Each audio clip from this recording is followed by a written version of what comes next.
This is a very different style of video because I'm actually out of town right now. I am in Nashville, Tennessee. Well, really Franklin, Tennessee. It's just south of Nashville at Ramsey Solutions. For those of you who know Dave Ramsey, the finance guy, big on living a debt-free lifestyle. And I want to talk about a story actually that happened to me last night, actually. And I was thinking about it a lot, and I'm like, hey, this will be a good video because as Christians, I think this is an important topic.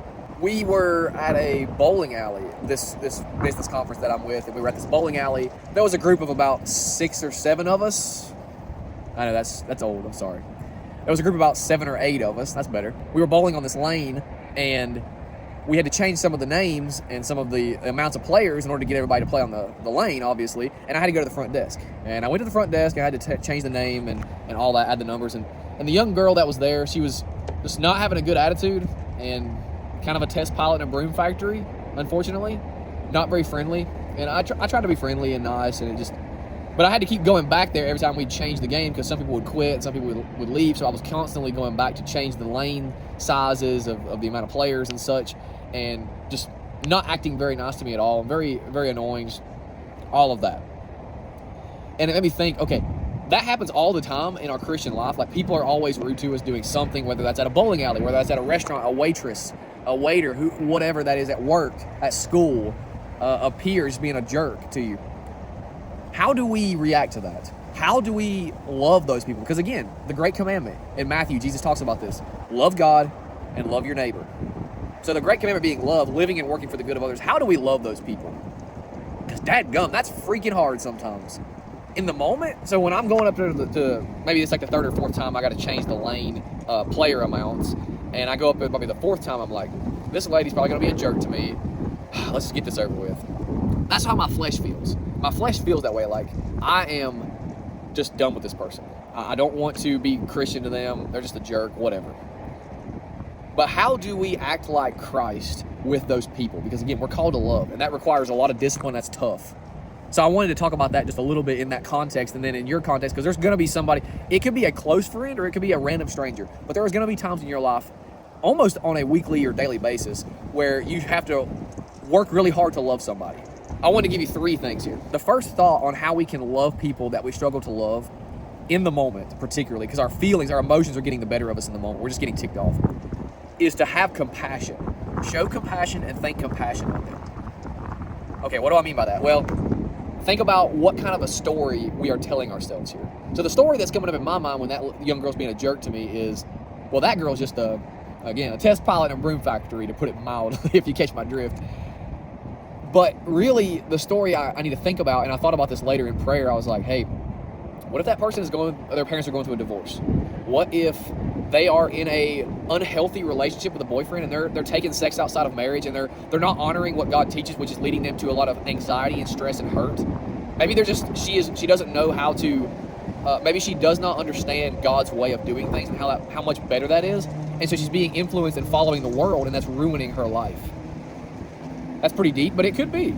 Or maybe it's just, man, I'm just having a bad day, and a lot of crap happened to me today, and I'm just taking this out the wrong way. And that's not good. I'm not justifying that for her, but at the same time, having compassion and telling yourself a different story. Because the story I could say, again, is just, you're just a jerk. You're just a bad person. Or I could say, man, she must be going through something. How can I show compassion in my heart and in my mind and in my thoughts?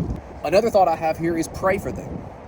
So after I thought about that more, when I was self-reflecting after the bowling match and this morning in my daily devotions and even last night afterwards, I was like, man, Lord, I want to pray for that person. I don't know them. I don't remember their name, but maybe they need you, Lord. Maybe they just need you. And maybe that me just having a smile at them, maybe just saying like, hey, how's your day going? Man, I'm sorry you're having a rough day today. Maybe just that was planting the seed there. And on that thought, we always think as Christians, hey, I want to save somebody. It's all that matters if I save them. But think about it like this. Maybe when somebody's being a jerk to you, you just smiling at them. You just say, man, I'm sorry you're having a bad day. I hope it goes better. Or just a smile. Just like, hey, how are you? Something as small as that. You are planting a seed. You're not harvesting them. You're not harvesting like their salvation. You're not saving that person with that one little thing. But you're gardening them. You're being a gardener, not a harvester. You are planting a seed. You are tilling their field a little bit to get them prepared for somebody later down the road that we don't know, but God knows, that is going to lead them to Jesus in salvation. So think about that. Pray for them. Pray for their salvation. if you think they're not saved. Pray that they have a better day. Pray that they heal the hurt that's in them. Pray that Jesus touches their heart, whatever that is. But just pray for them. That helps us remember that they are loved by Jesus and they're not somebody who we can just castigate and be judgmental towards. And one final thought on this is to remember the simple plan of salvation here. Christ died for me and you because we were wicked, black-hearted sinners and we were in need of salvation. We could not redeem ourselves because we were dead in our flesh, in our sin. But through Jesus Christ, He saved us. He gave compassion on us. He gave love to us. He comforted us in our wickedness, in our bad moments. Because we're jerks to some people a lot of times too. I was a jerk to my friend the other day just because I was having a bad attitude. So we do it too. So if we remember that, hey, Jesus Christ loved us enough to save us and redeem us, let us show that same love and redemption to people who don't know Jesus, because that may be the thing that brings them to Jesus. Just that one little thought of remembering, hey, Jesus loved me, so let me love others. Those are my 3 thoughts on how to love others that we struggle to love in the moment. Hope that helps for this little devotional. Again, it's a different video. I'll get back to the studio content. Like and subscribe. I really, really want to get this rocking and growing this channel. I know it's very small, but we are growing, and I got a huge surprise coming up soon. It's going to really help this channel out and lead teens and young adults to Jesus Christ through discipline, through self-control, through hard work, and His way, because His way is better, guys. And also, if you come to the Nashville, Franklin, Tennessee area, please come visit Ramsey Solutions. This is an awesome countercultural place to be. It's great. It's awesome. And it was so cool to just make a little video here in their landscaping, because they've got a great little fire pit here, as you can see. Awesome fire pit, really cool experience, and it's always a pleasure to be here. Anyway, guys, thank you for watching this video. Be countercultural and press on. We'll see you in the next video.